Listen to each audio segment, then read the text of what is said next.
अब लग रहा हूँ कि मैं सच में राजा हूँ। अब ससुराल में मेरा जलवा रहेगा। काश थोड़ा और स्मार्ट होता तो मेरी ही मूर्ति बन जाती जंगल में।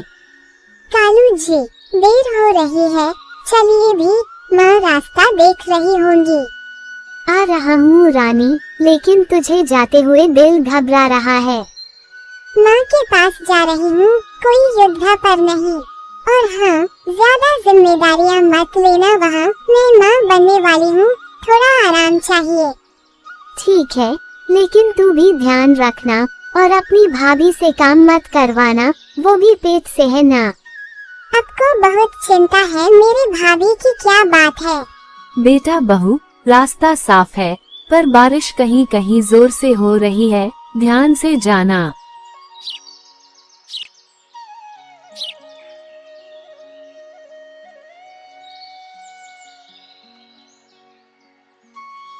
मेरी प्यारी बच्ची, तू तो और भी सुंदर हो गई है। आइए जीजा जी, आप भी हमारे घर के सदस्य हैं। भाभी, तुम मायके नहीं गई, मौसम खराब है और सासू माँ की तबीयत भी ढीली है, तो यहीं रुक गई। वैसे भी तेरे साथ समय बिताने का मन था। कितना अच्छा लगता है जब हम साथ होते हैं। सुनो भाभी, जरा मसाले वाली चाय बना दो, बड़ी मन हो रही है। चाय नहीं, आज तो तुझे तीखी कचौड़ियाँ खिलाऊंगी, तब तो तेरे हाथों का जादू देखने को मिलेगा। इतने में भूरी चाय पकौड़ी बनाने चली जाती है। फिर सब मिलकर चाय पकौड़ी खाते हैं। तो ठीक है सासू माँ, मैं अब चलता हूँ। रुक जाए दामाद बाबू, 2-4 दिन तब जाइएगा। नहीं सासू माँ, घर पे माँ अकेली है, जाना जरूरी है, फिर आ जाऊंगा। कुछ हफ्तों में ही दोनों बहनों के अंडे आ गए। गोरी और भूरी दोनों का मातृत्व जग चुका था, लेकिन फर्क था माँ के व्यवहार में। बेटी, तेरा अंडा तो एकदम दमक रहा है, मुझे लगता है इसमें मेरा पोता है। माँ, मेरे अंडे की भी तो देखभाल की जरूरत है। अरे तू तो पहले भी सब खुद करती थी, अब भी संभाल लेगी। भूरी, जरा पानी भर ला, गगरी खाली है। माँ, मैं डरती हूँ कि कहीं अंडा अकेला रह गया तो मैं अपना अंडा छोड़कर कैसे जो। तेरा अंडा कोई बच्चा नहीं जो रोएगा, जा, जरा देर की ही तो बात है। इधर गोरी का अंडा टूटा, एक प्यारी सी बच्ची निकली। माँ ने देखा और माथा पकड़ लिया। क्या हुआ माँ, लड़की निकली है, अब तेरी सास ताना मारे बिना नहीं रहेगी, कुछ करना होगा। अब क्या करें माँ, भूरी के अंडे से बेटा निकले तो बदल दो, उसे लड़की दे देना, तेरी इज्जत भी बच जाएगी और घर वाले भी खुश रहेंगे।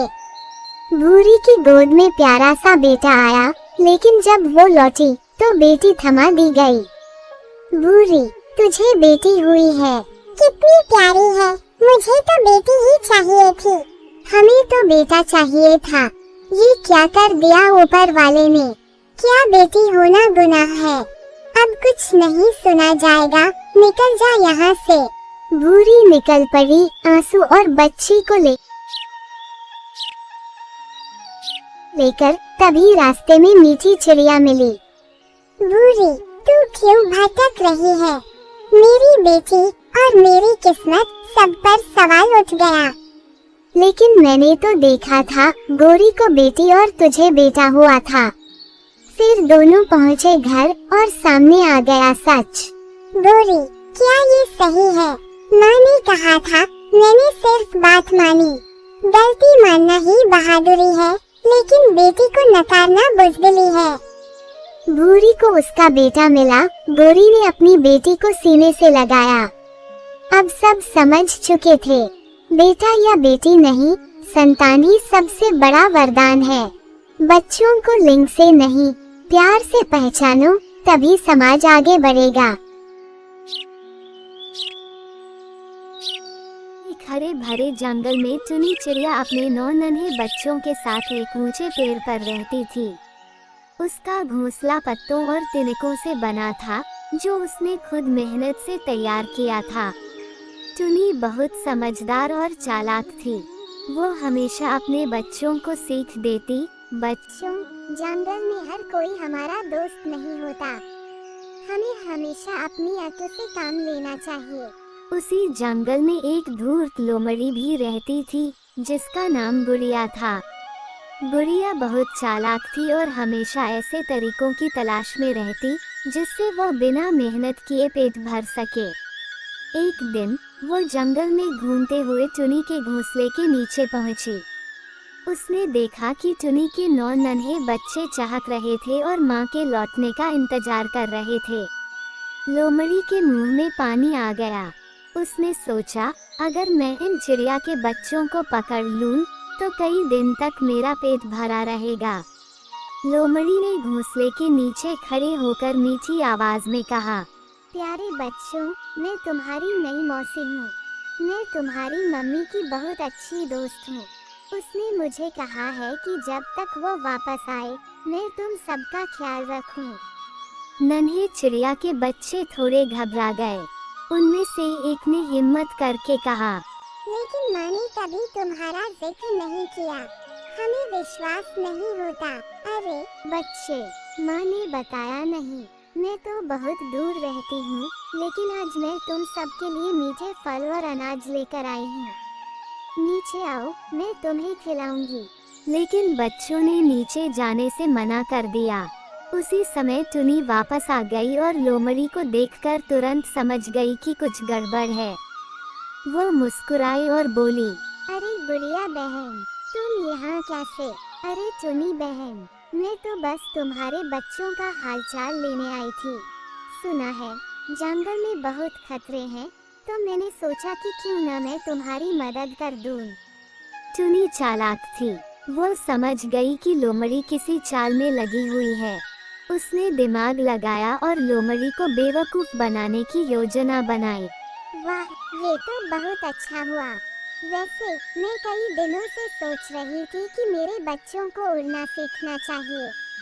क्या तुम उनकी उड़ान का अभ्यास करवा सकती हो? लोमड़ी चौंक गई। क्या उड़ान का अभ्यास?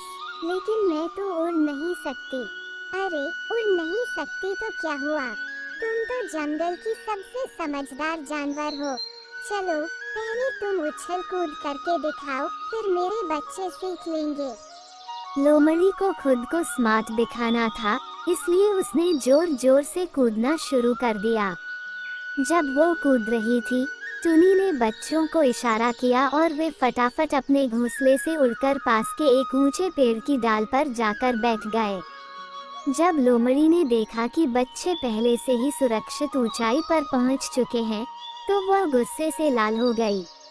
लेकिन लोमड़ी इतनी जल्दी हार मानने वालों में से नहीं थी। उसने सोचा, अगर मैं टुनी को किसी बहाने से नीचे बुला लूं, तो इसे पकड़ सकती हूँ। उसने नकली रोना शुरू कर दिया।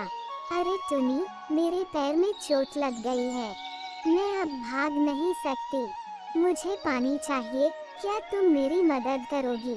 टुनी को समझ आ गया कि यह नई चाल है। उसने सोचा, अब इस लोमड़ी को और बेवकूफ बनाना होगा। अरे ये तो बहुत बुरा हुआ, रुको मैं तुम्हारी मदद करती हूँ। वह घोंसले से उड़ी और पास ही एक पेड़ से मधुमक्खियों के छत्ते को धीरे से ठोकर मार दी। छत्ता टूट गया और ढेर सारी मधुमक्खियां गुस्से में बाहर आ गईं। भन भन भन, मधुमक्खियों ने लोमड़ी को देख लिया और उसे अपना दुश्मन समझकर डंक मारना शुरू कर दिया। लोमड़ी चिल्लाती हुई जंगल में भाग गई और फिर कभी टुनी और उसके बच्चों के पास लौटकर नहीं आई।